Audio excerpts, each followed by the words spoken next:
ส่วนตำบลบ้านกาดคุณประเทืองอาจองกุลผู้กำกับตำรวจสถานีตำรวจภูธรแม่เสรียงพันตำรวจเอกรัชวิทย์วสินคงธนัทผู้จัดการฝ่ายปฏิบัติการค้าปลีกเขต1โลตัสคุณอนุชาสุพจน์พงศ์ผู้จัดการกลุ่มสาขาโลตัสคุณอมราพรศรีการจนพัฒน์ผู้จัดการโลตัสโกเฟสสาขาแม่เสรียงคุณนิพาพรเรือนฟ้างามผู้จัดการทั่วไปแผนกความยั่งยืนองค์กรโลตัสภาคเหนือคุณจักรวาล ภวัฒน์วรรณาวงศ์และแขกผู้มีเกียรติทุกท่านดิฉันชมาพรช่วยพันธ์รับหน้าที่พิธีกรในวันนี้ค่ะในนามของโลตัสผู้ดำเนินธุรกิจค้าปลีกที่มุ่งเน้นการให้บริการลูกค้าด้วยสินค้าที่มีคุณภาพในราคาที่เอื้อมถึงได้พร้อมความสดใสทันสมัยซึ่งเป็นการสะท้อนถึงประสบการณ์ช้อปปิ้งและความรู้สึกดีๆที่จะเกิดขึ้นที่นี่ค่ะมีความยินดีต้อนรับทุกท่านเข้าสู่พิธีเปิดอย่างเป็นทางการของโลตัสโกเฟสสาขาแม่เสรียงซึ่งเป็นการเปิดสาขาในรูปแบบ New Normal โดยทางโลตัสได้เตรียมความพร้อมในมาตรการการป้องกันการแพร่ระบาดเชื้อไวรัสโควิด -19 รวมถึงการเว้นระยะห่างและการสวมหน้ากากอนามัยตลอดเวลาของพนักงานทุกคนค่ะก่อนที่จะเข้าสู่พิธีการทางสาขาแม่เสรียงได้เตรียมการแสดงต้อนรับให้แก่ผู้มีเกียรติทุกท่านการแสดงชุดที่1นะคะเป็นการแสดงรำอวยพรจากโรงเรียนบ้านแพะพิทยาขอเชิญรับชมได้เลยค่ะ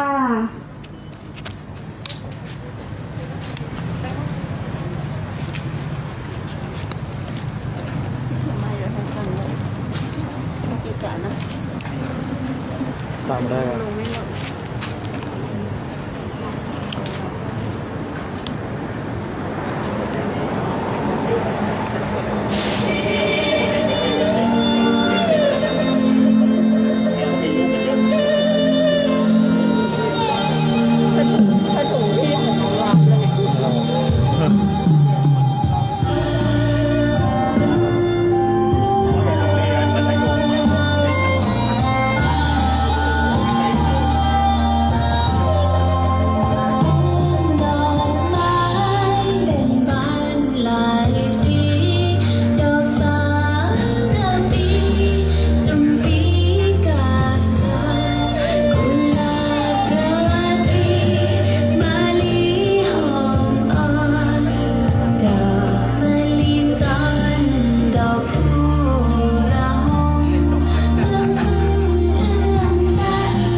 ก็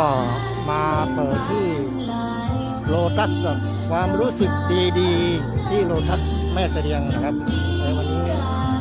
รู้สึกดีๆทุกวันที่โลตัสสาขาแม่เสรียงก็ดำเนินการเปิดในวันนี้เป็นต้นไปนะครับซึ่งขณะนี้ก็เป็นการแสดงของนักเรียนโรงเรียนบ้านแพะพิทยาครับอันนี้ก็พนักงานเจ้าหน้าที่ทุกคนนะครับตลอดถึงผู้จัดการเขตนะครับผู้จัดการสาขานะครับที่มาดูแลเป็นการสร้างเงินสร้างงานสร้างเศรษฐกิจให้กับพี่น้องประชาชนในพื้นที่ของอำเภอแม่เสรียงจังหวัดแม่ฮ่องสอนครับซึ่งอำ ภอแม่เสลียงนั้นๆนะครับ เป็นอำเภอใหญ่ครับซึ่งตอนนี้นั้นก็เห็นว่าท่านผู้มีเกียรติที่มาร่วมในพิธีนะก็ประกอบด้วยผู้หลักผู้ใหญ่ที่มาร่วมในพิธีในวันนี้นะครับซึ่งขณะนี้นั้นนะอย่างเช่นนายกองค์การบริหารส่วนตำบลบ้านกาดนะครับ อันนี้ก็ด้านหน้านี้นะครับท่านนายกองค์การบริหารส่วนตำบลบ้านกาดนะครับแล้วก็นอกจากนั้นก็มีท่านผู้กำกับสถานีตำรวจภูธรแม่เสลียงนะครับประธานพิธีในช่วงนี้นั้นนะครับก็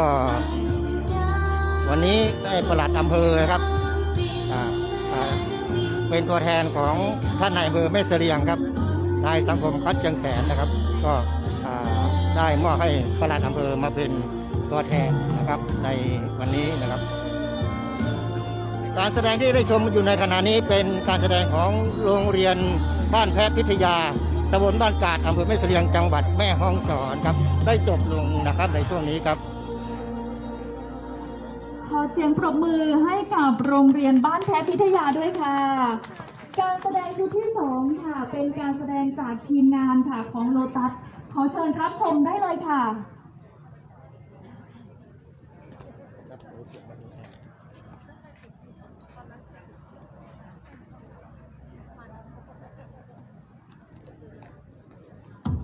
สวัสดีค่ะตอนนี้เราอยู่กันที่ Tesco Lotus ผักสดอาหารดีๆรวมอยู่กันที่นี่ที่เดียวกินดีอย่างเดียวไม่ได้นะคะตอนนี้ต้องออกกำลังกายไปพร้อมกับเราด้วยถ้าพร้อมแล้วก็ไปได้เลย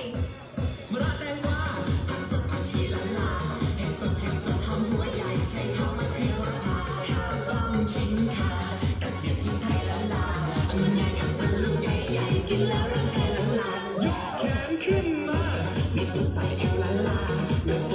มือหัวไหล่ร่างกายแข็งแรงขึ้นมาเร็วเรานา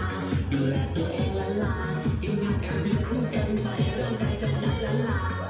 One two three four let's go โลตัสอีกทีว่า One two three รักแตงกวาผักสดผักชีละลาเห็ดสดหอมหัวใหญ่ใช้ข้าวมะเขือวราข้าวกล้องชิ้นค่ะกระเทียมพริกไทยละลาอันใหญ่อันเป็นลูกใหญ่ๆกินแล้วร่างกายละลายกแขนขึ้นมา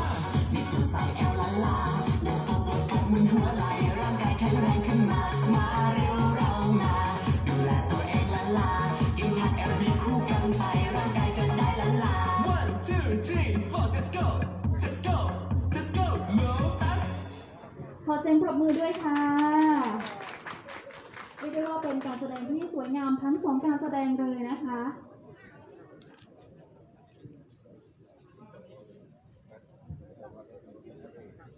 ลำดับแรกค่ะเพื่อกระชับพิธีการในวันนี้ดิฉันขออนุญาตเริ่มพิธีการเปิดสาขาโดยขอเรียนเชิญคุณนิพาพรเรือนฟ้างามผู้จัดการโลตัสโกเฟสสาขาแม่เสลียงขึ้นกล่าวรายงานรายละเอียดของสาขานี้ขอเรียนเชิญค่ะ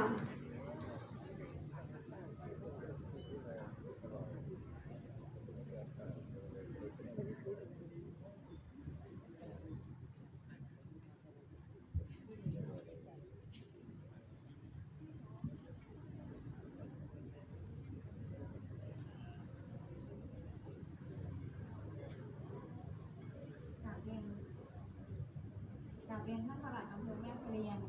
ผู้บริหารหน่วยงานภาครัฐคณะผู้บริหารโลตัสท่านผู้มีเกียรติและลูกค้าทุกท่านค่ะในนามของโลตัสโกเฟสสาขาแม่เสลียงดิฉันขอขอบคุณทุกท่าน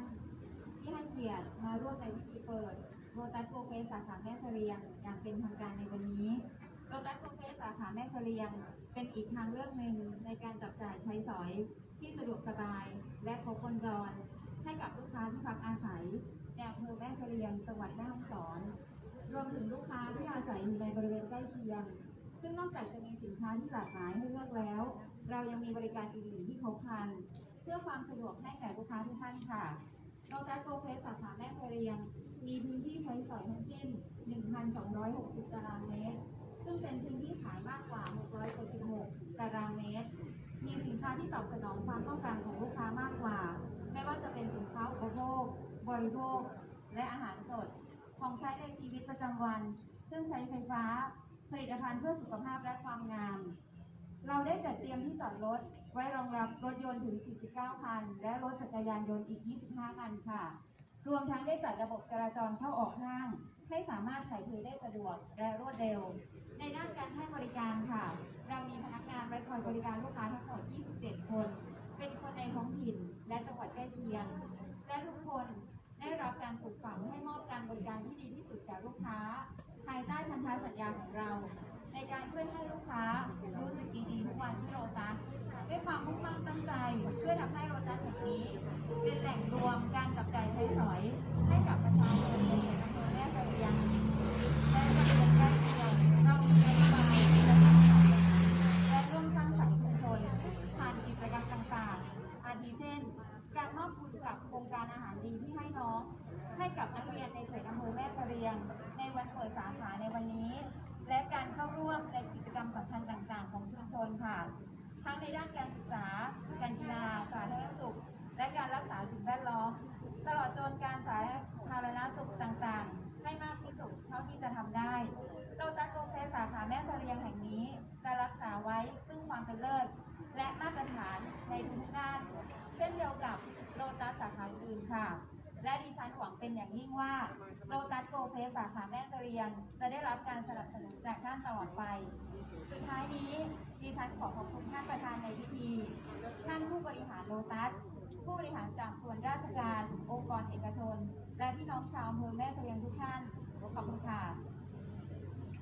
ขอขอบคุณคุณนิพาพรเรือนสายงามค่ะลำดับต่อไปขอเรียนเชิญคุณอนุชาสุพจน์พงศ์ผู้จัดการฝ่ายปฏิบัติการค้าปลีกเขตหนึ่งโลตัสให้เกียรติกล่าวต้อนรับท่านประธานในพิธีและแขกผู้มีเกียรติทุกท่านขอเรียนเชิญค่ะ เรียนท่านประหลัดอำเภอแม่เสรียงคุณวีกิจเจ้าดูดีผู้บริหารหน่วยงานภาครัฐท่านผู้มีเกียรติทุกท่านและลูกค้าครับผมขอต้อนรับทุกท่านสู่พิธีการเปิดโลตัสโกเฟสสาขาแม่เสรียงที่เจริญพวกพันนะครับมีความมุ่งมั่นในการดำเนินธุรกิจภายใต้การพัฒนาที่ยั่งยืนนะครับโดยยึดหลักปรัชญา3ประโยชน์นะครับโดยคำนึงถึงประโยชน์ของประเทศชาติเป็นระดับที่หนึ่งต่อมาคือประโยชน์ของประชาชนและประโยชน์ต่อองค์กรเป็นระดับสุดท้ายเราเชื่อว่าไม่มีองค์กรธุรกิจใดจะเติบโตแข็งแกร่งได้โดยลำพังหากต้องมีความเข้มแข็งของประชาชนสังคมและประเทศชาติอยู่เคียงข้างเสมอที่สาขาแม่เสรียงแห่งนี้นะครับเรามีพนักงานส่วนใหญ่เป็นพนักงานในพื้นที่และก็จังหวัดใกล้เคียงนะครับเรายังเปิดโอกาสให้ผู้ประกอบการที่ในท้องถิ่นได้ทำการค้าขายและสร้างการเติบโตไปกับโลตัสนอกจากนี้นะครับเรายังให้ความสำคัญกับพนักงานที่ทำงานกับโลตัสในเรื่องความเติบโตในอาชีพการงานเพื่อความมั่นคงของพนักงานและครอบครัวต่อไปท่านผู้มีเกียรติครับนอกจากความมุ่งมั่นในการมอบสินค้าที่มีคุณภาพในราคาที่เพิ่มถึงได้แล้วสาขานี้เรามีกล่องรับบริจาคซึ่งเมื่อครบกำหนดทุกๆ6 เดือนนะครับเราจะนำเงินบริจาคเหล่านี้มอบเป็นทุนอาหารกลางวันที่ดีสำหรับนักเรียนนะครับและทำการหมุนเวียนโรงเรียนในพื้นที่ไปเรื่อยๆนะครับจากสถานการณ์โควิดปัจจุบันที่กำลังแพร่ระบาดอยู่โลตัสคำนึงถึงความปลอดภัยของพนักงานทุกคนครับโดยเฉพาะที่อำเภอแม่เสรียงแห่งนี้เราได้รับรองในเรื่องความปลอดภัยลดการสัมผัสและอำนวยความสะดวกให้กับลูกค้าไม่ว่าจะเป็นเครื่องตรวจวัดอุณหภูมิการสวมหน้ากากอนามัยการนับจำนวนลูกค้าสเปรย์แอลกอฮอล์รวมถึงมีการหมุนเวียนระบบบรรยากาศภายในร้านเรามีเครื่องปรับอากาศที่ใช้ฆ่าเชื้อ UV แบคทีเรียและเชื้อราในการทำธุรกิจในแม่เสรียงนะครับเรามีบริการออนไลน์ผ่านแชทแอนด์ช็อปมีโกลเซอรี่โฮมช้อปปิ้งบูธที่รองรับการลงทะเบียนและจัดส่งสินค้าไปที่บ้านลูกค้าทั้งหมดนี้คือส่วนหนึ่งครับของความจริงใจในการที่เข้ามาเป็นเพื่อนบ้านและสมาชิกที่ดีของชุมชนที่แม่เสรียงแห่งนี้เรามีความตั้งใจนะครับที่จะพัฒนาแล้วก็ร่วมสร้างสรรค์ปฏิทานนี้กับสังคมไทยหลังจากจบพิธีนะครับก็ขอเรียนเชิญทุกท่านนะครับเยี่ยมชมร้านของเรานะครับว่าเรามีบริการสร้างประสบการณ์ยังไงบ้างให้กับลูกค้าของเราตามคอนเซ็ปต์ที่บอกว่ารู้สึกดีๆทุกวันที่โลตัสสุดท้ายนะครับในนามของพนักงานและผู้บริหารครับผมขอขอบคุณทุกท่านนะครับที่สละเวลาอันมีเกียรตินะครับมาร่วมพิธีกับโลตัสโกเฟสแม่เสรียงในวันนี้และก็ขอมอบการบริการและ ความสุขในการจับจ่ายให้กับลูกค้าด้วยความภูมิใจนะครับก็ขอขอบคุณทุกท่านนะครับครับ ขอขอบคุณคุณอนุชาสุพจน์พงศ์เป็นอย่างสูงค่ะลำดับต่อจากนี้ ขอกราบเรียนเชิญ คุณวีกิจเจ้าดูรีท่านประธานปลัดอำเภอแม่เสลียง ประธานในพิธีวันนี้ให้เกียรติขึ้นกล่าวเปิดงานอวยพรให้กับโลตัสโกเฟสสาขาแม่เสลียงกราบเรียนเชิญค่ะ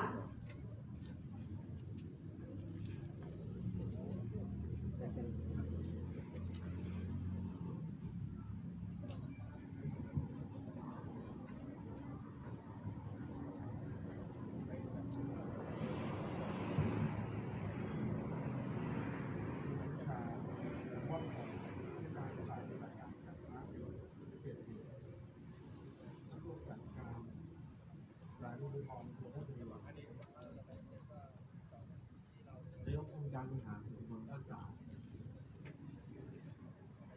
คณะบริการนะครับแล้วก็ผู้เกี่ยวข้องกันในฐานะนะครับในนามของเจ้าของผู้นำเป็นผู้บริหารก็ขอความยินดีนะครับและเป็นอย่างยิ่งนะครับที่ได้มาสถานีที่มีไปโลตัสโกเฟสนะครับสาขาเฉลิมวันนี้นะครับขอแสดงความยินดีนะครับกับทีมคณะผู้บริหารนะครับของโลตัสทุกท่านนะครับที่ได้ร่วมสร้างสรรค์สิ่งใหม่ๆนะครับเป็นทางเลือกหนึ่งนะครับในการจับจ่ายของพี่น้องสามคนทั้งสองของเรานะครับและก็เคยได้ถึงด้วยนะครับผมนะครับขอขอบคุณนะครับทางโลตัสนะครับสำหรับความตั้งใจนะครับที่จะอำนวยความสะดวกให้กับพี่น้องชาวแม่เสลียงนะครับและสนับสนุนนะครับกิจกรรมเพื่อสาธารณประโยชน์ในรูปแบบต่างๆเช่นการจ้างงานในพื้นที่และการมอบทุนนะครับอาหารฟรีเป็นประโยชน์นะครับให้กับนักศึกษานักเรียนนะครับในเขตองค์การบริหารส่วนตำบลบ้านกาดนะครับจำนวน2 ปีนะครับในวันนี้ท้ายนี้นะครับผมขอเริ่มต้นนะครับให้กับคณะผู้บริหารนะครับพนักงานทุกท่านนะครับจงประสบความสำเร็จความมุ่งหมายนะครับและหวังยิ่งนะครับว่าโลตัสนะครับจะรักษานะครับไว้ซึ่งมาตรฐานนะครับและราคาสินค้า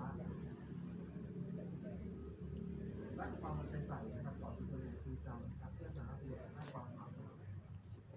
ของคนสื่อไปนะครับและผมขอเปิดโลตัสโกเฟสสาขาสื่อเข้าอีกที ขอขอบพระคุณคุณกิติเจ้าดูรีท่านประหลัดอำเภอแม่เสลียงค่ะ และขออนุญาตเรียนเชิญท่านประธานอยู่หน้าพิธีสักครู่เพื่อร่วมมอบทุนโครงการอาหารดีที่ให้น้องนะคะ ในโอกาสนี้ขอเรียนเชิญคุณอนุชาสุพจน์พงศ์ผู้จัดการฝ่ายปฏิบัติการค้าปลีกเขต 1 โลตัสให้เกียรติมอบทุนในโครงการอาหารดีให้น้องรวมมูลค่า 20,000 บาท ให้กับโรงเรียนบ้านแพะพิทยา และโรงเรียนบ้านแม่หานขอเรียนเชิญค่ะ และขอเรียนเชิญคุณประเทืองอาจองบุญนายกองค์การบริหารส่วนตำบลบ้านกาดและตัวแทนคุณครูทั้ง2 โรงเรียนที่วันนี้ให้เกียรติมาเป็นตัวแทนรับมอบทุนขอเรียนเชิญด้วยค่ะสำหรับทุนในโครงการอาหารดีที่ให้น้องเป็นโครงการที่ดำเนินงานต่อเนื่องมาเป็นปีที่ 4 แล้วนะคะ เพื่อส่งมอบอาหารที่ดีมีประโยชน์ให้กับน้องๆนักเรียนที่เข้าร่วมโครงการรวมมูลค่า 20,000 บาท โดยวันนี้เนื่องในโอกาสเปิดสาขาใหม่จะมอบให้กับโรงเรียนบ้านแพะพิทยา และโรงเรียนบ้านแม่หานค่ะ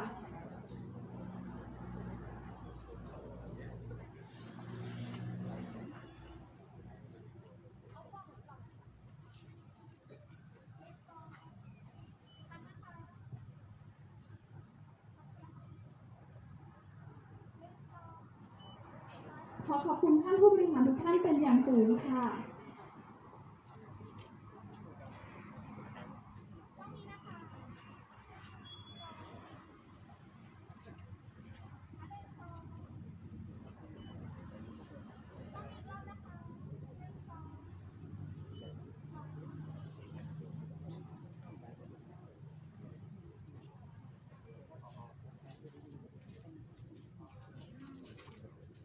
และในโอกาสนี้จะขอนำเข้าสู่พิธีเปิดโลตัสโกเฟสสาขาแม่เสลียงดิฉันขอเรียนเชิญแขกผู้มีเกียรติตามรายนามนี้ขึ้นให้เกียรติเป็นสักขีพยานด้วยค่ะ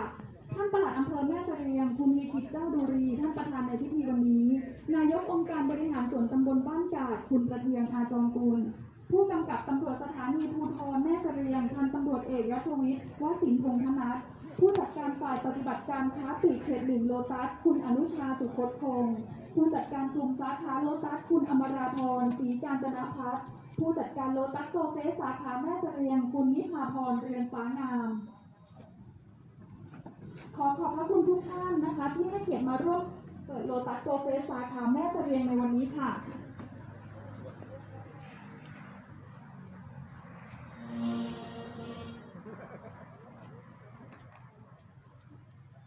และณบัดนี้ค่ะได้เวลาเป็นมงคลแล้วดิฉันขอเรียนเชิญท่านผู้บริหารและแขกผู้มีเกียรติทุกท่านร่วมเปิดโลตัสโกเฟสสาขาแม่เสรียงโดยดิฉันจะขอนับถอยหลังให้นะคะ5 4 3 2 1เชิญค่ะ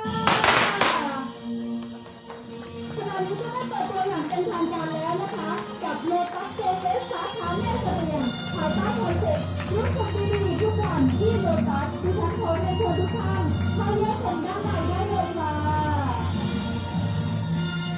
และในโอกาสสุดท้ายนี้ดิฉันขอขอบคุณท่านผู้บริหารและแขกผู้มีเกียรติทุกท่านที่มาเป็นเกียรติในพิธีเปิดโลตัสโกเฟสสาขาแม่เสรียงในวันนี้ค่ะขอขอบพระคุณค่ะ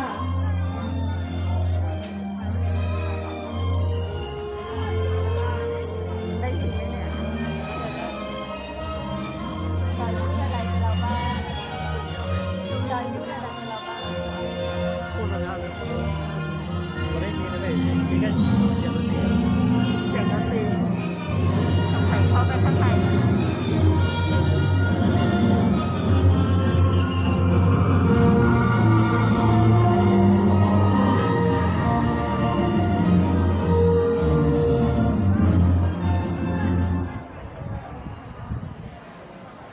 มาได้เลยค่ะ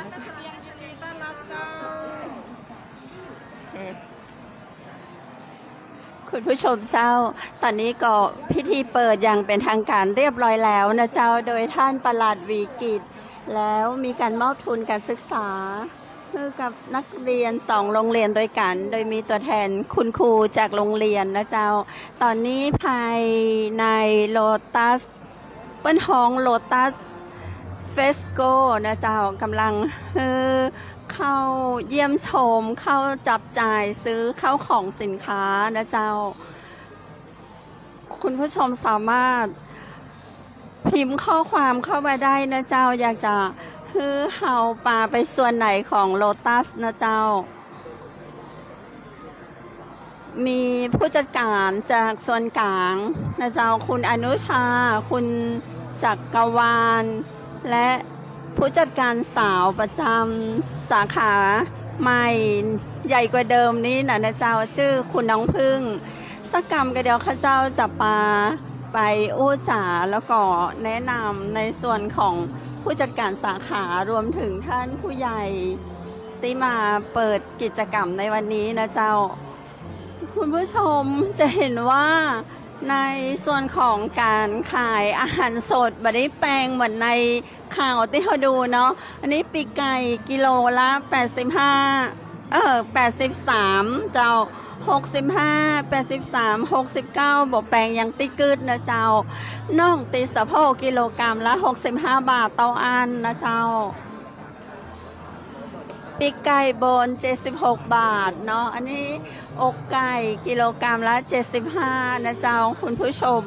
แอลพอเนาะวันนี้ก่อนค่อนข้างจะคึกคักนะเจ้ามีในเรื่องของผักสดผลไม้นะเจ้าตอนนี้คือผู้บริหารเขากำลังปาตังท่านปลัดวีกิจชมในส่วนของงานบริการที่โลตัสแม่เสลียงนะเจ้าก็ขอแสดงความยินดีกับคนแม่เสลียงแห่มกำเนอร์ที่จะได้มีโลตัสใหม่ใหญ่กว่าเดิมมาให้เฮาได้จับจ่ายคล่องตัวยิ่งขึ้นนะเจ้า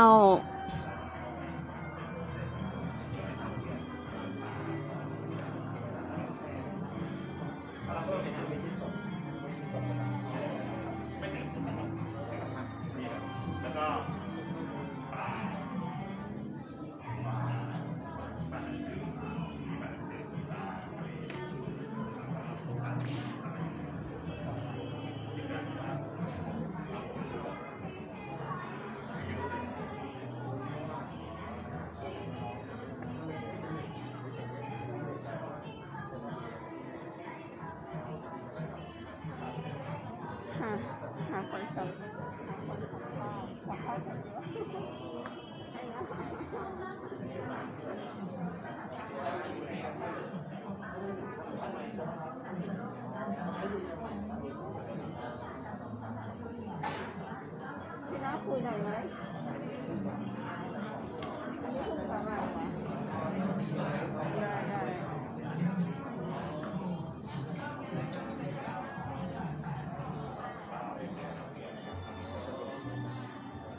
อ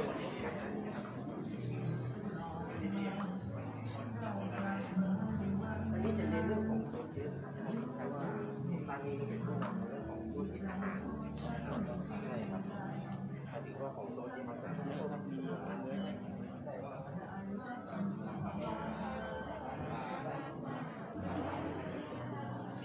พุ่มกับจากขึ้นเสียงสารวินค่ะพุ่มกับแสดงความรู้สึกนิดนึงค่ะเป็นยังไงบ้างคะในวันนี้ ก็ดีครับดียินดีกับชาวแม่เสลียงด้วยนะครับ ที่จะมีร้านซูเปอร์มาร์เก็ตที่ดูแลชาวบ้านเข้ามานะครับแล้วก็ของก็อยู่ครบครันนะครับ มาที่เดียวจบเลยครับนะครับผมครับ ขอบคุณพุ่มกับค่ะสวัสดีค่ะคุณผู้ชมเจ้าก็เจ้าหน้าที่ท่านผู้ใหญ่ก็มาร่วมเป็นสักขีพยานในพิธีเปิดในวันนี้นะเจ้านี่ก็เป็นผู้กำกับคนใหม่ของเฮานะเจ้าท่านก็ให้ความสนใจในเรื่องของการอยู่การกินของพี่น้องประชาชนนะเจ้า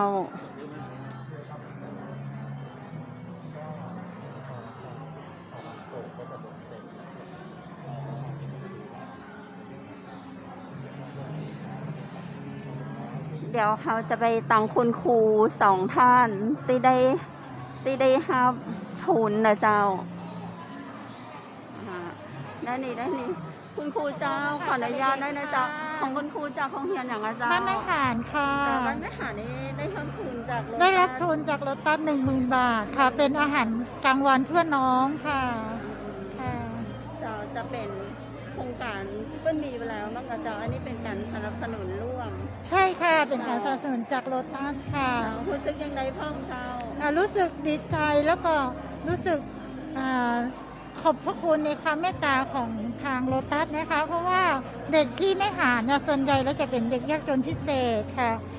นี่ก็เป็นโอกาสดีที่เด็กๆอาจจะได้รับอาหารที่ดีมีประโยชน์แล้วก็หลากหลายค่ะที่ทางโรงเรียนก็จะได้มานำเอาไปจากโลตัสเนี่ยค่ะไปจัดให้เด็กๆที่โรงเรียนค่ะ โลตัสจะให้เขาอย่างต่อเนื่องกับเจ้า โลตัสจะเงื่อในครั้งแรกนี้คือ10,000 บาท 10,000 บาทเนี่ยหมายถึงว่าเราจะมาเอาอาหารแห้งและอาหารสดที่นี่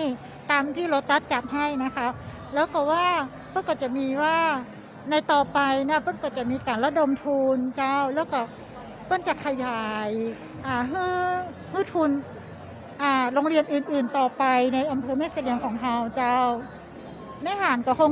ต้องรอหมุนเวียนมาอีกครั้งหนึ่งค่ะยินดีตัวนะเจ้า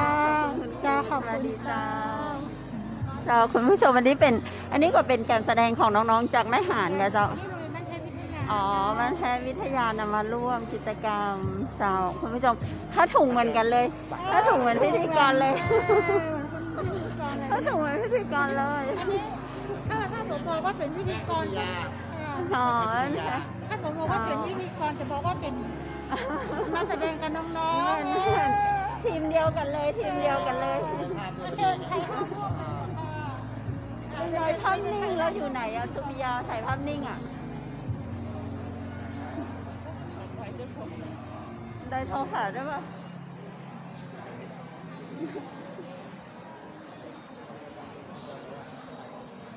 เดี๋ยวตามหาสุริยาให้หน่อย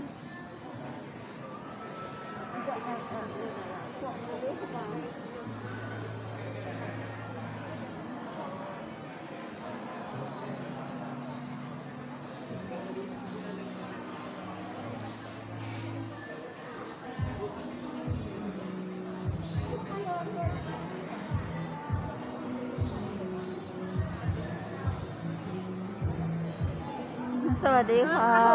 คุณน้ำกรมทำพิธีเปิดเสร็จหรือยังเหรอเรียบร้อยแล้วเจ้าคุยหน่อยเป็นไงพังเจ้ามีรถตัดบ้านเฮายินดีด้วยกับเจ้าดีมากเลยเนาะได้ช้อปปิ้งใกล้บ้านเนาะใช่ไปละนะวันนี้พี่มาซื้อหนังจะไปดูหลายๆอย่างเลยขอบคุณเจ้า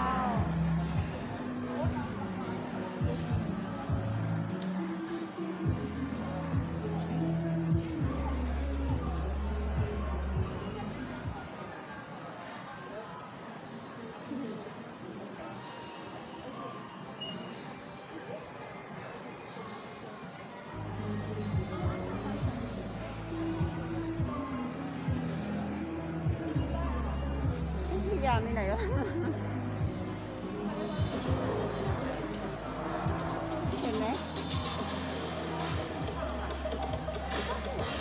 ไปไหนไปแล้วเป็นไฟฮูบท้องหักไฟพังนิ่งแล้วพี่ขอสัมภาษณ์ถ่ายไปถ่ายกันปะไปอยู่ขึ้นถ่ายไปอยู่ต่างคนถ่าย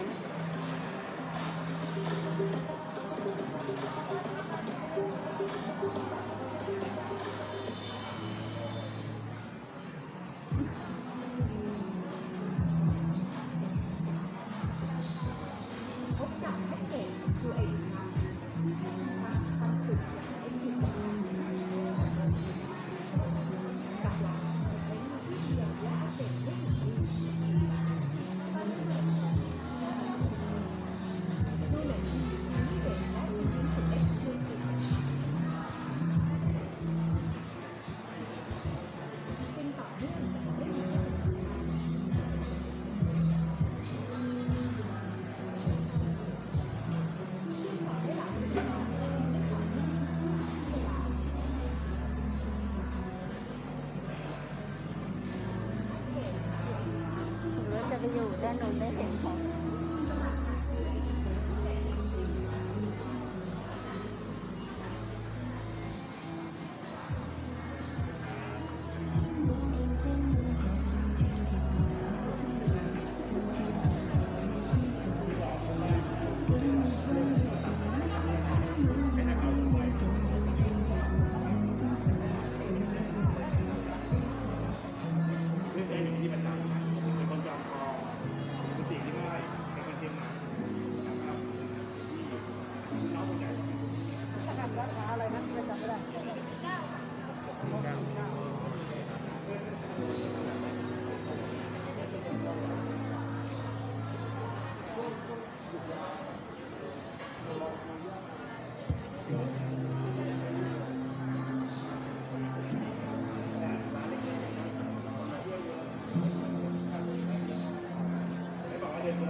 พี่นะถ่ายด้านนี้บ้างถึงได้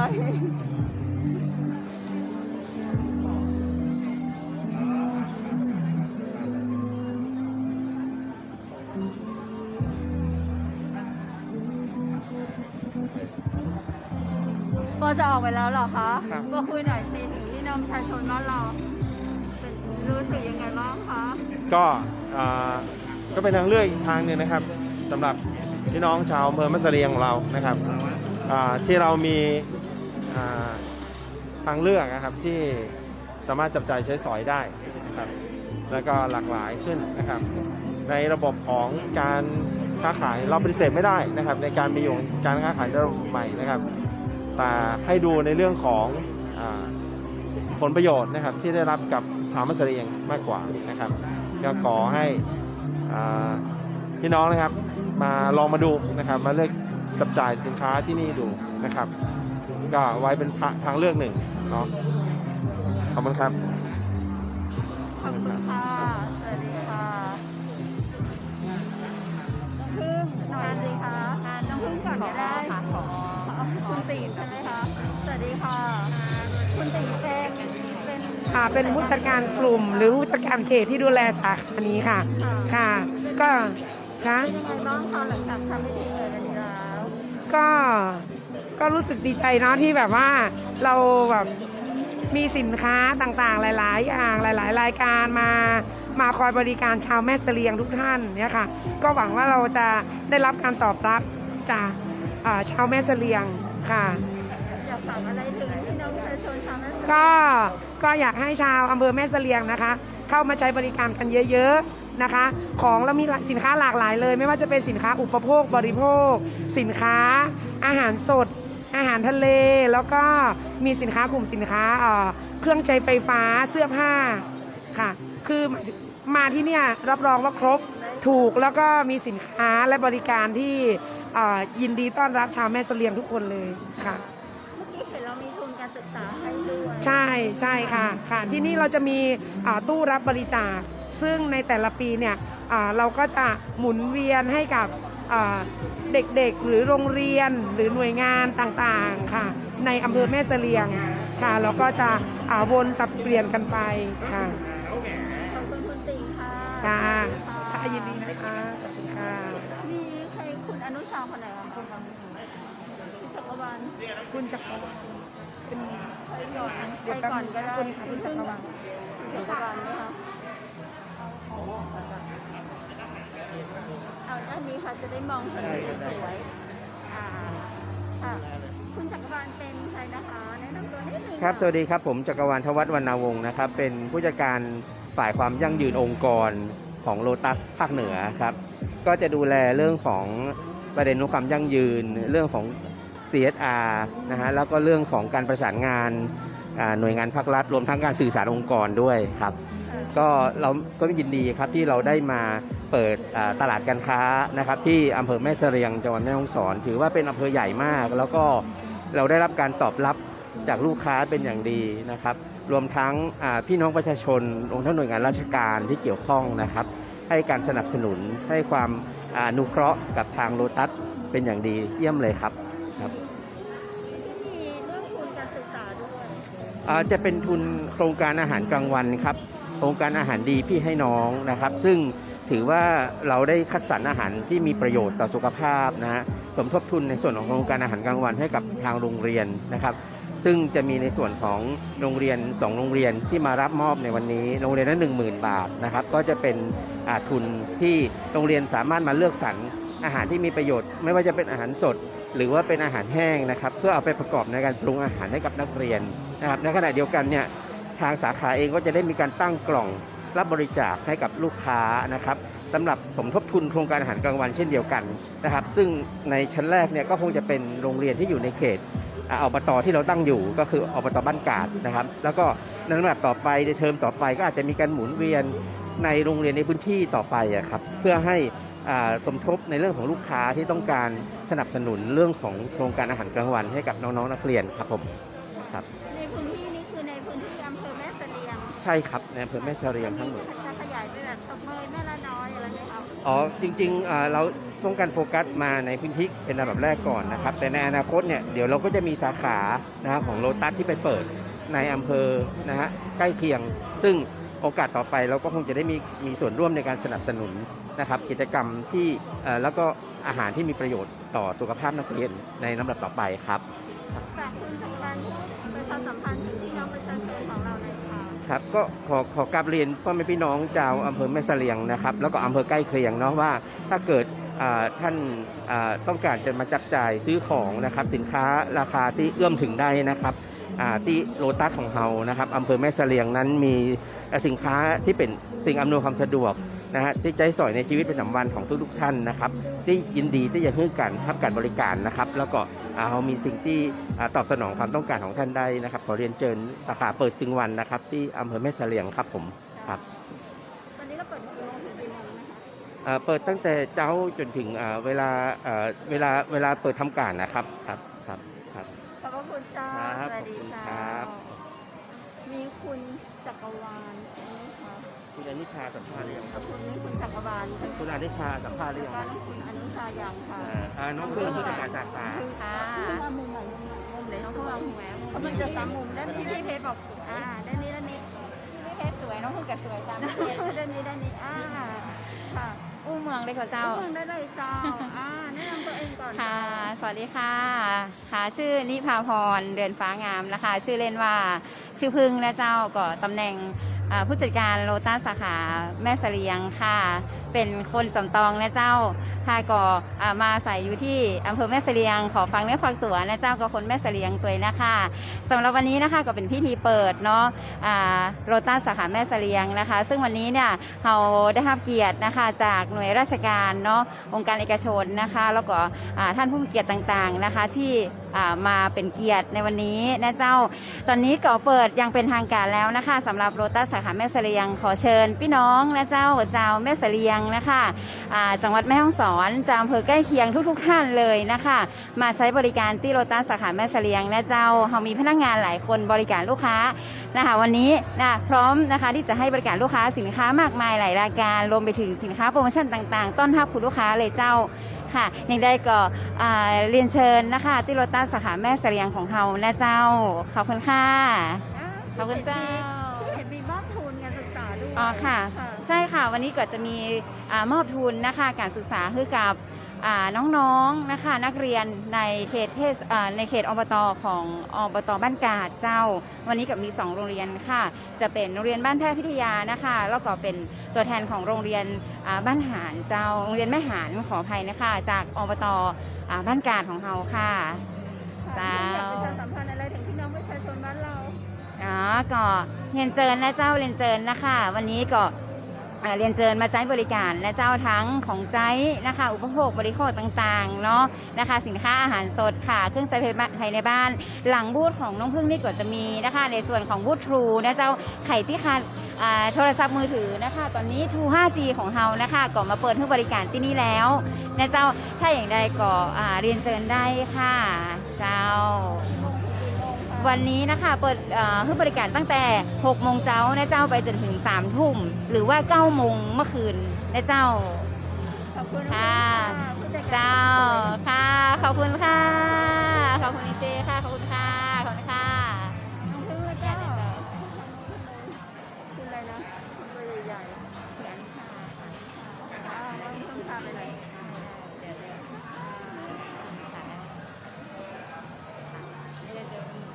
อยากทานเย็นสุด ได้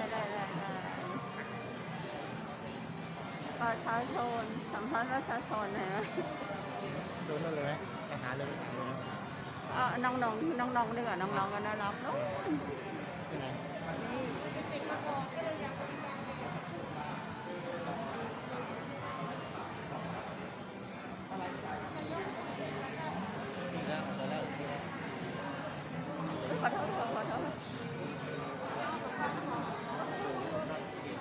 สวัสดีค่ะหนูมาจากโรงเรียนอะไรคะ บ้านเพค่ะ คะพูดดังนิดนึง บ้านเพค่ะ โรงเรียนอะไรนะคะ บ้านเพค่ะ เป็นแพ้ค่ะเป็นไงบ้างคะวันนี้หนูมาทำอะไรคะ มาแสดง ใครที่พูดเก่งคนไหนพูดเก่งคนไหนพูดเก่งหนูมาตรงนี้ที่หน่อยหนูมาด้านนี้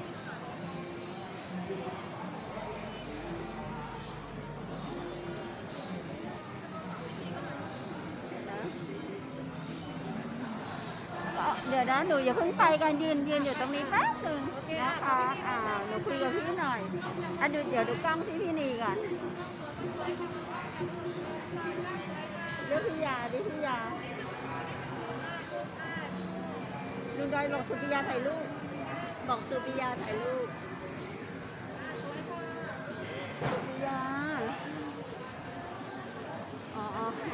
หนูคุยกับพี่หน่อยหนูมาจากโรงเรียนอะไรนะคะ จากโรงเรียนบ้านเพพิทยาค่ะ ค่ะหนูมาทำอะไรคะ มาเปิดพิธีแบบที่เราตักค่ะ มาลำอวยพร รำอวยพรอะไรเอ่ยชื่อ เพลงดอกละมินค่ะ ค่ะเราอยู่บ้านอะไรคะ อยู่บ้านแพ้ค่ะ อยู่บ้านแพแล้วก็อยู่โรงเรียนบ้านแพด้วย ค่ะ ค่ะ เป็นยังไงบ้างคะหนูรู้สึกว่าเราตอนเราเปิดบ้านเราแล้วหนูรู้สึกยังไง รู้สึกดีใจค่ะ แล้วก็แบบอยากมาซื้อของค่ะ ให้เรามาซื้อของค่ะ ก็เป็นครั้งแรกเนาะที่เราจะมีค่ะหนูอยากฝากอะไรถึงเพื่อนๆที่โรงเรียนคะ ก็อยากให้เพื่อนๆแวะมาซื้อของที่เราตัดกันเยอะๆนะคะ ของเยอะมากเลยค่ะ ค่ะแล้ววันนี้หนูมาพิธีเปิดหนูได้อะไรจากโลตัสบ้างคะ ได้ขนมแล้วก็เงินรางวัลให้กับโรงเรียนค่ะ หนูชื่อ เด็กหญิงชลินดาและติเทวินค่ะ เรียนชั้นอะไรคะ ชั้นม .1 ค่ะ ขอบคุณมากค่ะสวัสดีค่ะ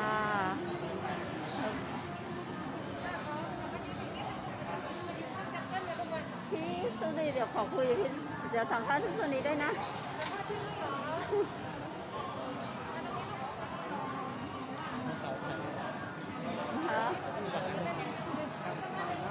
อะไรนะอ๋อ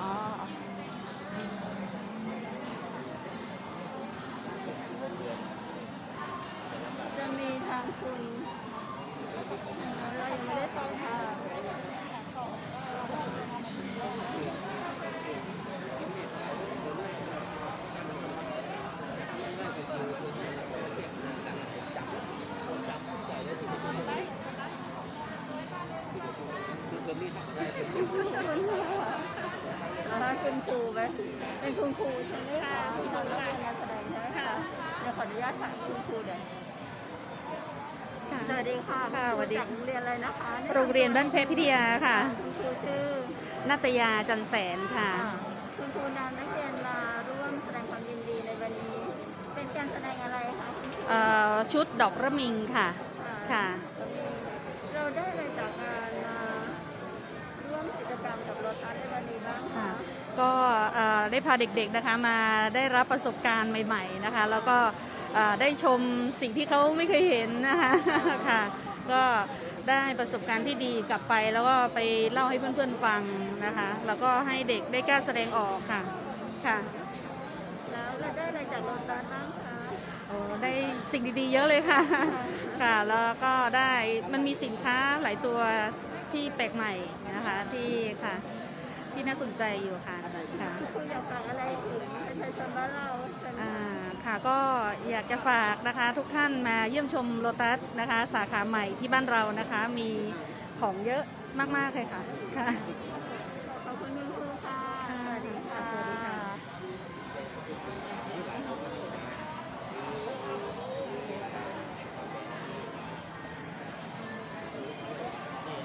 ไปที่ที่สุดไหน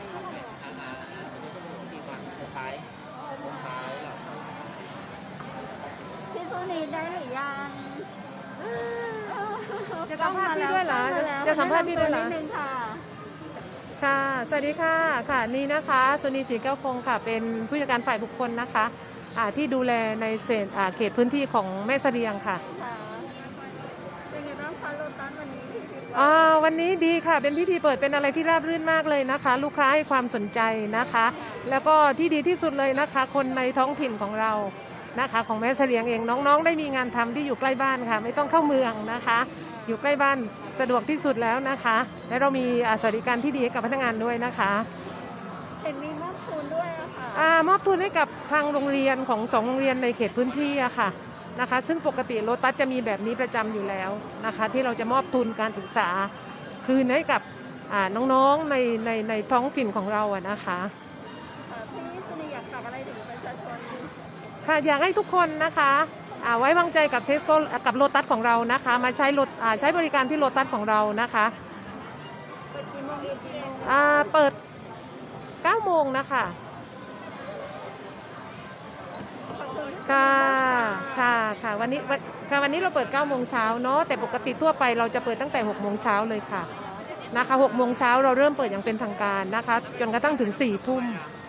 นะคะ ขอบคุณมาก ค่ะค่ะสวัสดีค่ะ พี่สุนีอยากแนะนำร้านไหนตัดของพี่หน่อยก็ดีนะไม่เป็นไรร้านใส่แบบธรรมชาติตัดของพี่บ้างก็ดีของคนอื่นออกมาของคนอื่นดีคนที่ตัวสูงนั้นชื่ออะไรนะคะลิซาสุโขทัยเป็นผู้ในการติดเขาเรียกว่าผู้จัดการชาติและเสื้อขาวที่คุยด้วยมันนี่เป็น PM นะคะเป็น PM เราสามารถเข้าไปคุยกับเขาได้ไหมPM ดีก็จะคุยกับพี่กับพี่อนุชาดีที่สามนะจะตรงที่รู้จักของเขานะค่ะไม่สามารถได้ผู้ใหญ่ผู้เก่งได้น้องที่ยังไม่ได้นะคะเพราะว่าเช้าก็ได้เรื่องจากข้อมูลภาพรวมแล้วเนาะ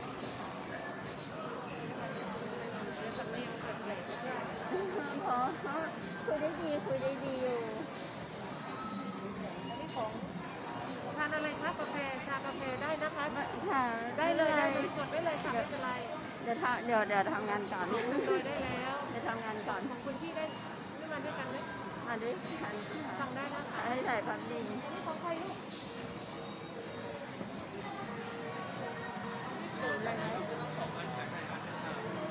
ลุงดอยสั่งให้สุริยาด้วยนะบอกพี่สุนีอ่ะถ้าจะกินอะไรบอกพี่สุนี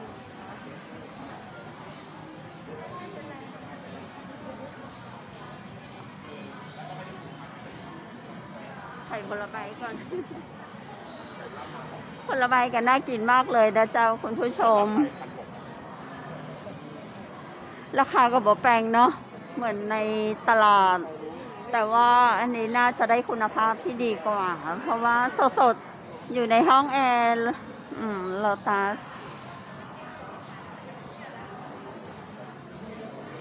กล้วยก็น่ากินนะเจ้ากล้วยไข่น่ากินกล้วยหอมมีครบวันนี้คนค่อนข้างจะเยอะเนาะ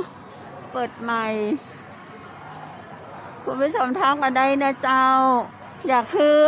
ป่าไปส่วนไหนของโลตัสใหม่ใหญ่กว่าเดิม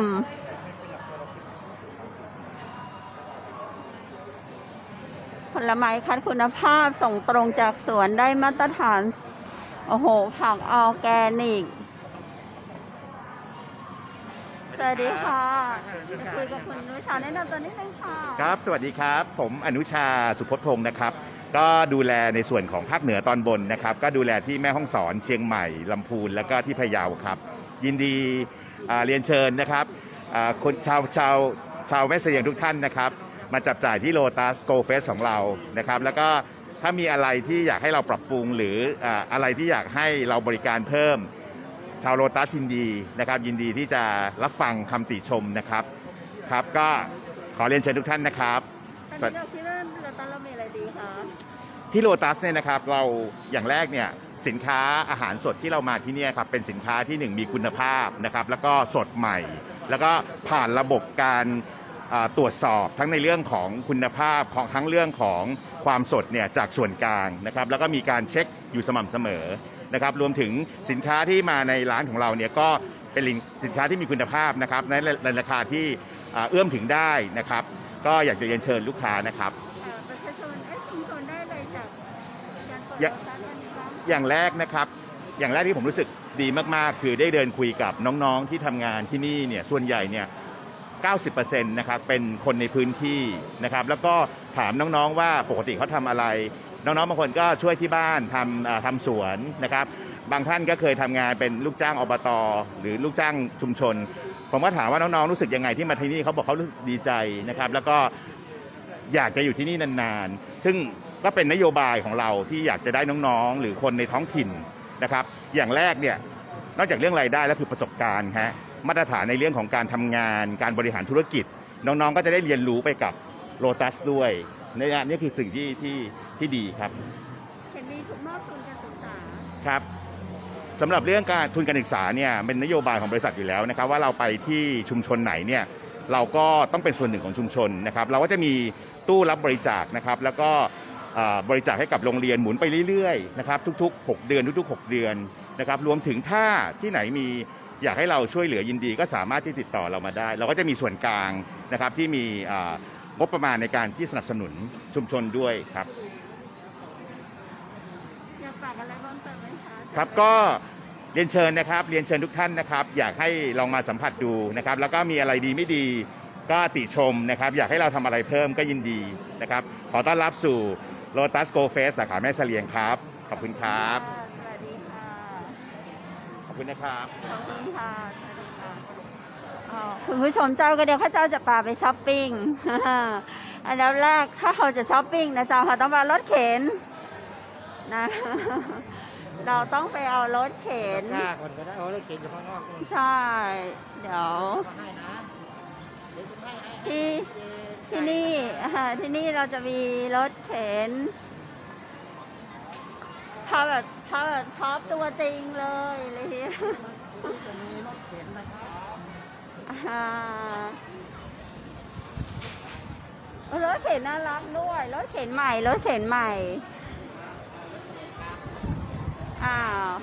มาเลยนักช็อปเราจะซื้ออะไรน้ำยาเดี๋ยวเราจะไปเลือกดูว่าขอน้ำยาแล้วกันเนาะเราดูน้ำมันเลือกน้ำมัน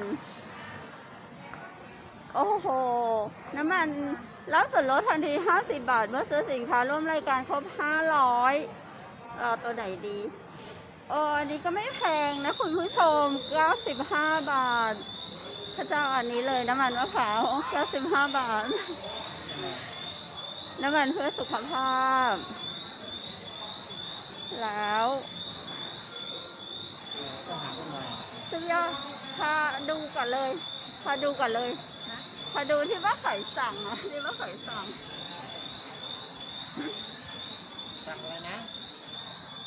เขาสั่งอะไรบ้างครับ เดี๋ยวนะคะกำลังเลือกชม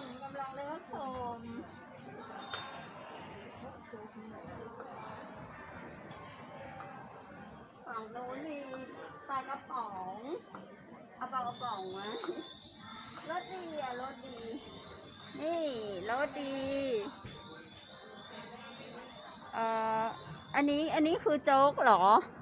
เราจะดูที่ลดราคานะคะ 5 บาทเป็นขนมเอง ขนมก็คือรสดีใช่ป่ะใช้ได้นะคะ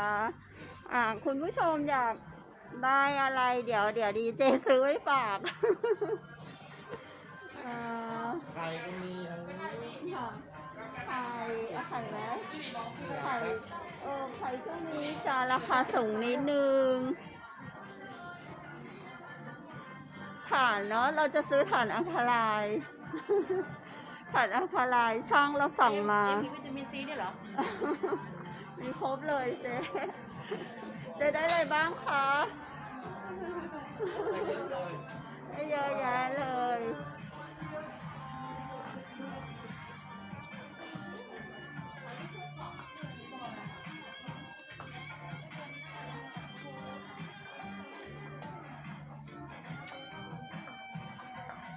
โหคนชอบเยอะมากเลยนะคะคุณผู้ชม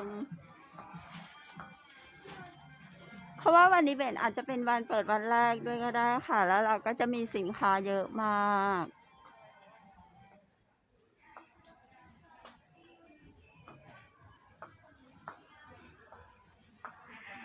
เดี๋ยวซื้อเองนะคะนี่ซื้อเองนี่นี่ค่ะสินค้านี่ค่ะซื้อเองนะคะนี่ซื้อเองคนช่วยยกยังไงเปิดนี้ไปก่อน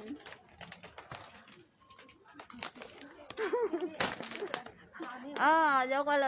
ลยก็ขายสั่งซื้อก็มาเลยนะคะเนี่ยก็จะมีแบบวันนี้คือดีเจล้วนๆเลยดีเจทิ้งสถานีมาช้อปปิ้งถ้าคุณผู้ชมไม่มาอันนี้ไปลองหน่อยคุ้มค่าเนี่ยเราจะซื้อไปฝากคุณน้องแก้มนะคะ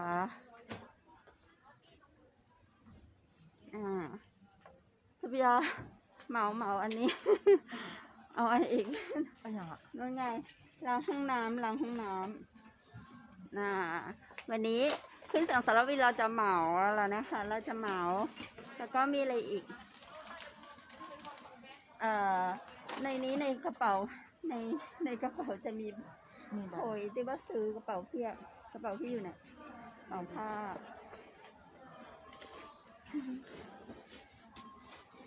ช้อปปิ้งมันมากค่ะคุณผู้ชมเปิดออกมาแล้วจะมีกระเป๋าสีแดงในนี้จะมีใบที่ว่าซื้อของอยู่ในนี้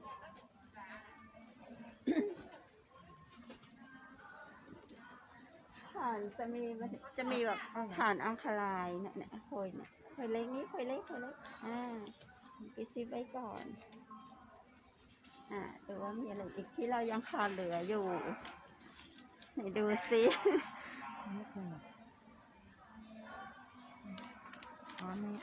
อะไรเนี่ยถ่านก้อนเล็กน้ำมันซื้อแล้วอะไรเนี่ยผงรสเนี่ยเราซื้อแล้วผงซักผ้าซื้อแล้วเอาแล้วนั่นไงเราเหลือถ่านก้อนเล็กปะ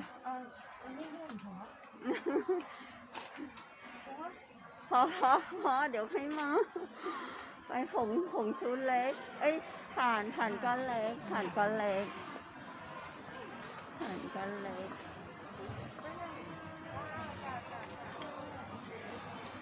น้ำหอมเรามีไม่เคยได้ใช้ยังรัดผมมาไหมกิฟยังรัดผม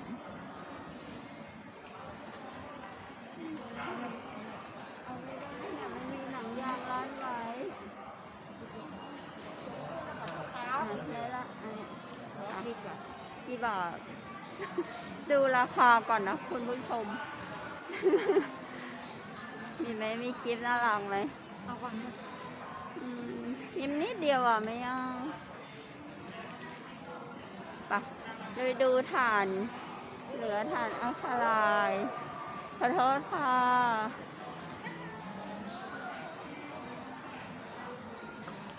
สวัสดีค่ะ วันนี้เป็นวันเปิดโลตัสวันแรกค่ะ เป็นไงบ้างคะมาช้อปปิ้งช็อปอะไรคะ กำลังจะดูนี่ โอ้โห วอเตอร์ คือเอา ลูกอมฝรั่ง เอาไปให้หลาน อ๋อ อยากได้ที่มันเป็นสี่เหลี่ยม เจ้า อันนี้มันกลมๆอ่ะ มันไม่อร่อย เท่าสี่เหลี่ยม อ๋อต้องถ้าสี่เหลี่ยมจะอร่อยกว่าแบบลูกกลมๆ ใช่ คือมันคนละรสชาติกับเจ้า ใช่ อืมอ๋อ เดี๋ยวจะถามเนี่ย จะถามพนักงานเขาว่าเขามีหรือเปล่าเนี่ยตรงเนี้ยไอ้ตัวนี้ เลยพนักงานค่ะลูกค้าต้องการสินค้า ขอบคุณนะเจ้า จ้ะจ้ะ เจ้าฝากถึงคนแม่แสดงว่าเราหน่อยเป็นไงบ้าง ว่าไงดี รู้สึกเป็นไงบ้างมาโรตัสมันเปิดวันแรกวันนี้ ก็คงจะเป็นมิติใหม่ของคนแม่เสลียงเนาะ เจ้า อีกหน่อยเขาก็คงจะมาช็อปกันที่นี่ เจ้า ก็รู้สึกดีใจด้วย อ๋อ ที่แม่เสลียงเนี่ยมีอะไรที่ดีๆเกิดขึ้นเนาะ เจ้ามีเพิ่มเติมไหมคะ ก็เชิญทุกๆคนที่ชอบซื้อของในสไตล์นี้นะ ก็มากันได้เนาะ โอกาสดีของคนแม่เสลียงแล้วขอบคุณคุณครู จ้ะ เจ้า จ้ะ สวัสดีเจ้า ไอ้น้อง ค่ะน้องพลายอยู่ไหน เขียนสคริปต์เพิ่งเหรอ อะไรนะ สีเขียนสคริป หยิ ต์ บมาเลยเอาก้อนเล็กไม่ใช่เหรอใช่เอาช่างพงเลือกเลยอังคลายไม่มีเหรอ ใส่รีโมทนะ ใช่ นี่ถูกป่ะ อันนี้ก็อันนี้อะไรเอากี่แท็กก็ไปไว้เล ซื้อย สีให้พี่ตัวซื้อสีให้พี่ตัวแบบสีเขียนสคริปต์นี่ มาเราไปชอบสีกันต่อนะคะ ใครชอบใส่ลายป้ายสี เดี๋ยวเราพาไปดูสีโอ้โหแบบนั้นเลยเหรอเอามาใหญ่ดีใหญ่ๆไว้ อัน ก่อน นี้ที่ให้เขียนสคริปต์อ่ะเนาะ นานๆได้นี่อันนี้ด้วยมีความสูงกระทบ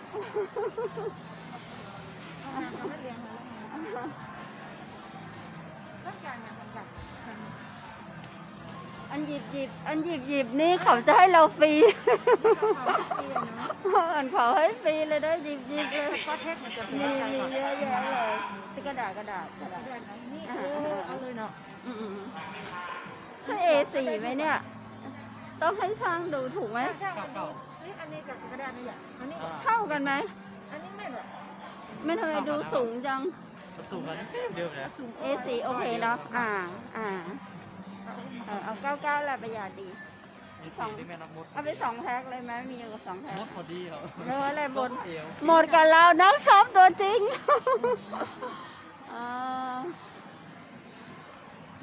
มีอะไรเพิ่มเติมอีกนะ เราไปหาแบบผู้หญิงสวยๆไม่เขียนคิ้วเขียนตาอยู่มุมไหนอยู่มุมไหน นี่มันต้องอยู่แถวที่เราซื้อคลิป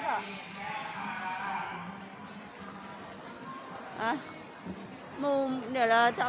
แบบผู้หญิงไง เดี๋ยวนะ มุมเครื่องสำอางอยู่แถวไหนคะ ตัวนี้เลยครับผม ได้เลยขอบคุณค่ะ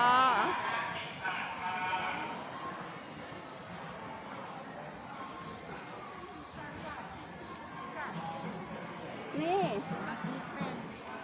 อันนี้อะไรสุบิยาดินสอหรือว่า วาดคิ้วเข้มการน้ำการเหงื่อ เอาที่ ดินสอเขียน เรา คิ้ว เขียนตาเอาเขียนตา อันนี้เอาไว้นี่ไหนที่เขียนตาเอาเนาะ ใช่สุบิยานี่ไงอันนี้เขียนตาไม่ใช่เหรอเนี่ยใช่ป่ะใช่ไหมอันนี้แหละพี่ใส่ เพื่อให้ลูกน้องแปะเคยเอาไหม มา ชอบจ่าย หมดยัง ซื้ออะไรก็คือแบบเอาของเขาจนหมดเลยนะคะ คุณผู้ชมแป้งเราขายอยู่ เอาคลิปนี่แหละงานอยู่เนี่ยเอาสักอันเลยเด็กอันนี้เนี่ยเอาใส่ถุงเนี่ย ไหนแล้ว ชอบอะไร 39 มัน59นั่นไง39 โอ้โหละแต่ว่าโอ้แก39เดี๋ยวแล้วแต่ที่หอนตรงหลังมัน กะ เดี๋ยวหอนตรงหลังมัน59อีหรอก มันลดเหลือมาลดนะ อันนี้งามนะเดี๋ยวนะนี่ อันที่สเปียร์นั่นก็สวยนะใหญ่ ตะ ดี กี้ อ่ะ เอาตกลงเอาเดี๋ยว2 อัน 2 อัน ตะกี้ตรงนี้ในห้างอันหนึ่งเลยนะเจ้าก็จะจ่ายที่ที่สองมาเอาตี้มาถุงไหน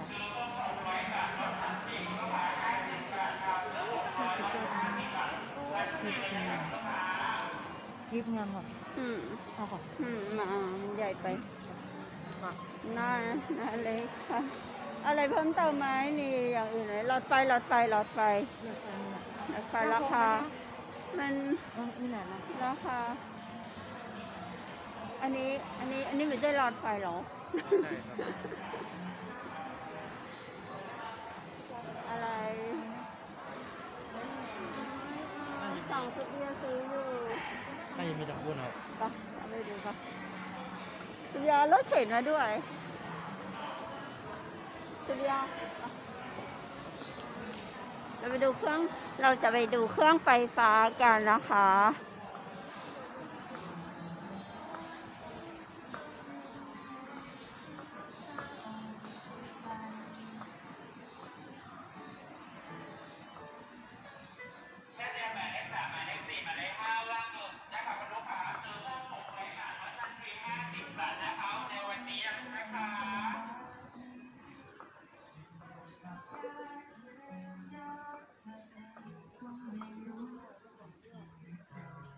ตอนนี้เราจะมาดูอะไรนะ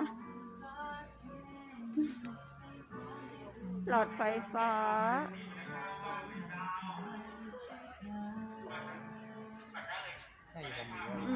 หลอดไฟฟ้ากว้างกว่าปกติกว้างกระดาษทิชชู่ที่มันไม่กระดาษทิชชู่ที่ลดราคาวันนี้เขามีกระดาษทิชชู่ลดราคาแต่อยู่มุมไหนเดี๋ยวหาก่อนตอนนี้เราจะหาหลอดไฟแล้วก็กระดาษทิชชู่ที่มันลดเหลือ99อ่ะ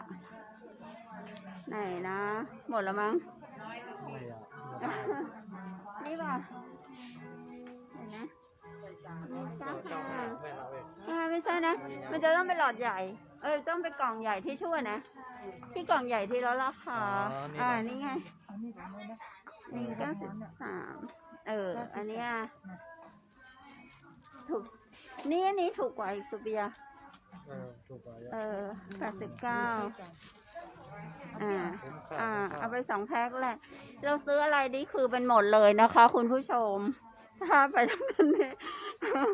คือแบบตะกร้าของขึ้นเสียงสารวินไปตรงไหนก็คือแบบ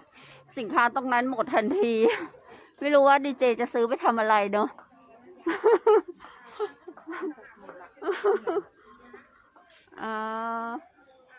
อันนี้ไม่เป็นขายปลีกอะแล้วเราจะเอาแบบ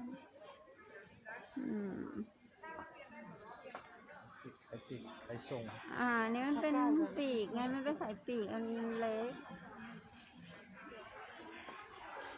ถ้าเราซื้อเราต้องซื้อเป็นแพ็คเรายังไม่ได้หลอดไฟ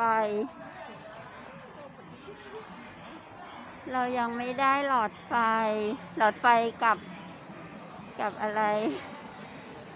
หลอดไฟเครื่องไฟฟ้าบ่มีเหรอนะหลอดไฟเรามีไหมคะในนี้หลอดไฟมีครับอยู่ด้านนี้ครับให้เตรียมหมายเลข 3 หมายเลข 4 หมายเลข 5ยังว่างส่วนนะครับคุณลูกค้า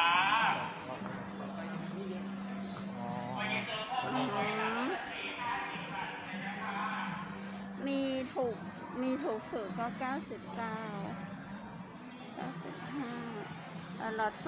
ไม่ได้ลดราคายังไม่ต้องเอาก็ได้มีอยู่เนาะที่บ้านมี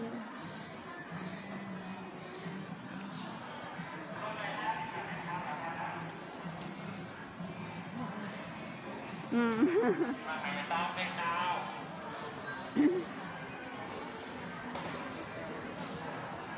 วันนี้ซื้อครบ600 บาทลดทันที 50 บาท นี่เขาบอกว่าซื้อ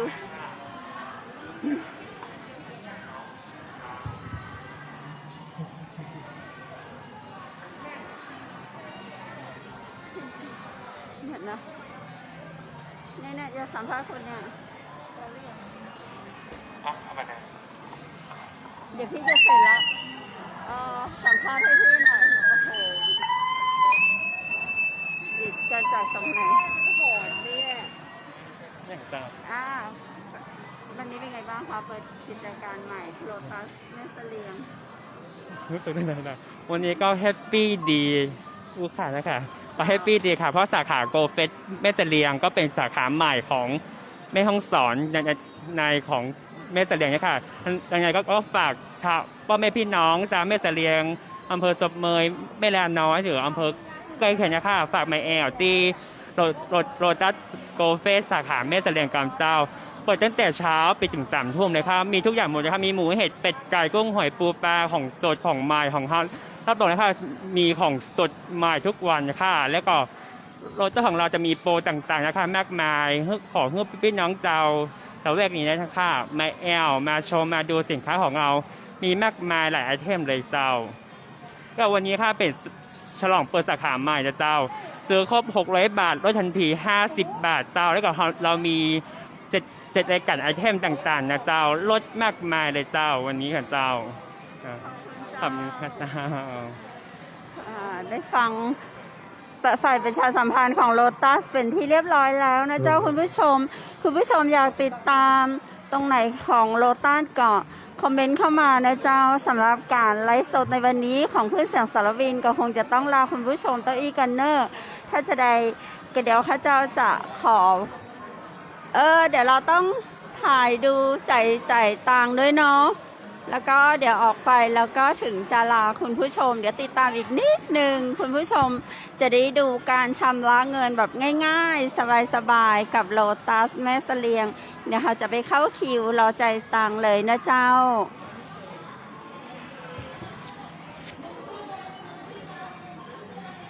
ต่อด้านนี้ยังไหมด้านนี้ก็ได้ต่อด้านนี้เลยก็ได้นะ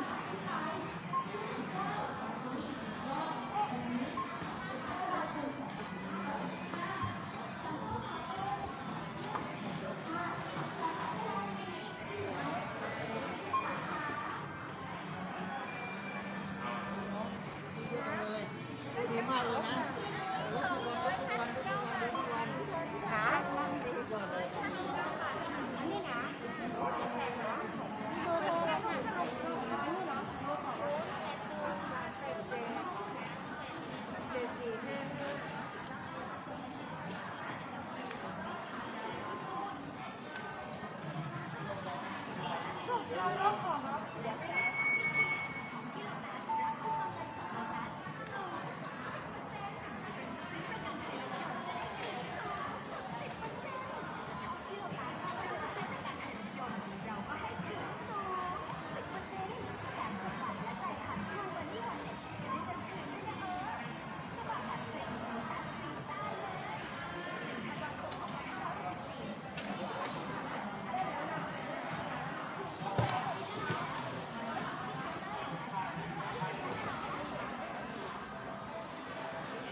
โปรโมทถึงประชาชนเลย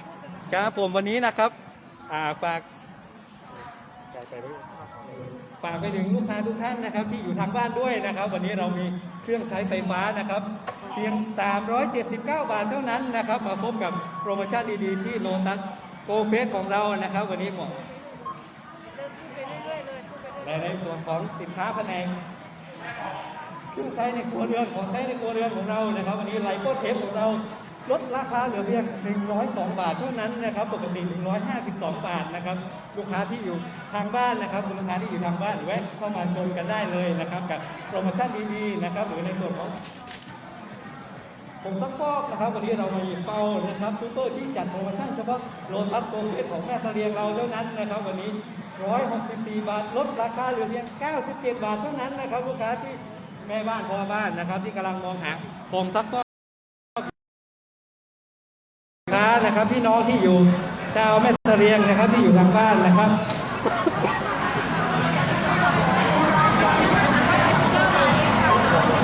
เครื่องใช้ไฟฟ้านะครับ379 บาทเท่านั้นนะครับมีจำนวนจำกัดด้วยนะครับแวะเข้ามาดูกันได้นะครับฝากไปถึงลูกค้าที่อยู่ทางบ้านนะครับและมาดูเนสกาแฟนะครับวันนี้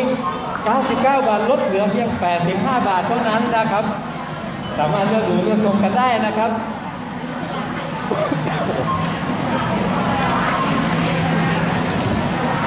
ย้ำไปถึงนะครับลูกค้าพี่น้องชาวแม่เสลียงนะครับที่อยู่ทั้งที่อยู่ในโลตัสโกเฟสอย่างนี้และที่อยู่ทางบ้านนะครับวันนี้เข้ามา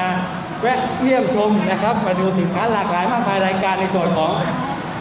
โลตัสโกเฟสของเราวันนี้นะครับลูกค้าที่เดินอยู่เหนื่อยๆนะครับแวะชิมแวะชมในส่วนของบูธจังเกิลนะครับกาแฟน้องใหม่จากแบรนด์จังเกิลจากเป็นโลตัสของเรานะครับวันนี้เรามีสินค้าพิเศษมากมายเลยนะครับและยังมีแถมลดระเบียบและวันนี้สำหรับลูกค้าที่มาลงทะเบียนนะครับเป็นเพื่อนกับทางโลตัสของเราบริเวณบูธด้านหน้านะครับรับไปเลยนะครับกระเป๋ารถโลกล้อฟรีนะครับ1 ใบทันทีนะครับวันนี้เรามีมอบไว้ให้กับลูกค้านะครับ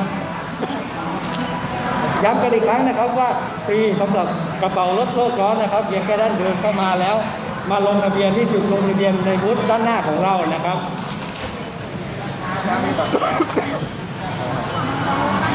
รับผม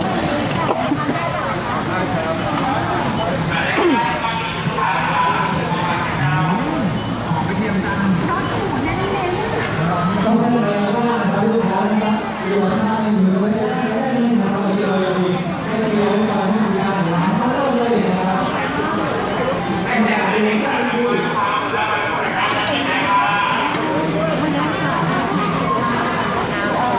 น้องสุริยาอยู่ที่ร้าน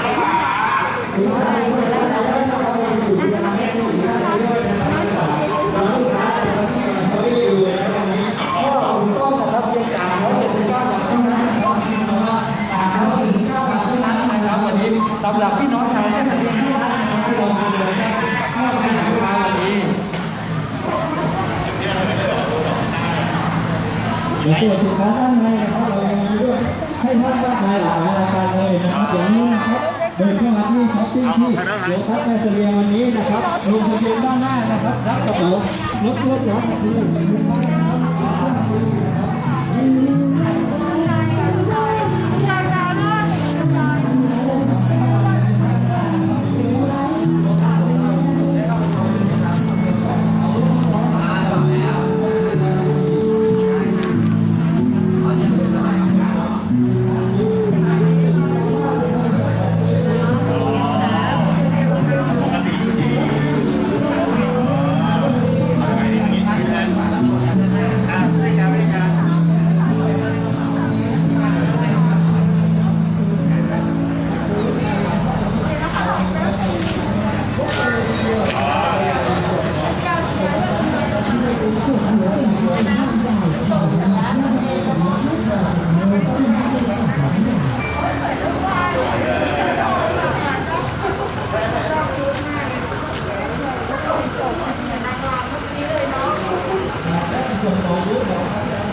ถอยรถจอดพูดนะครับไม่บอกแกบอกให้เราถ่ายรูปกันนะระยะแค่ร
ยัง ยังเหรอเดี๋ยวอันนี้น้องจะมีเป็นแอลกอฮอล์เนาะนะคะ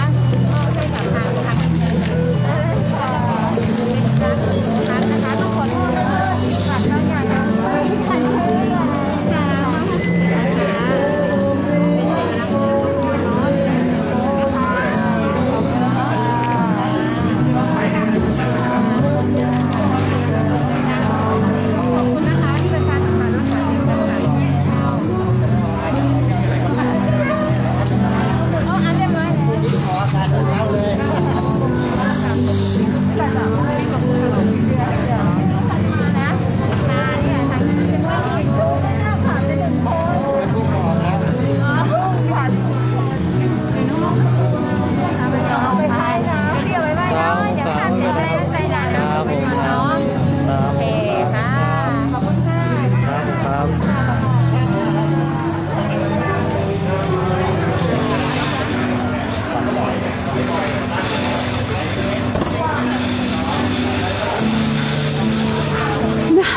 คุณผู้ชมเจ้า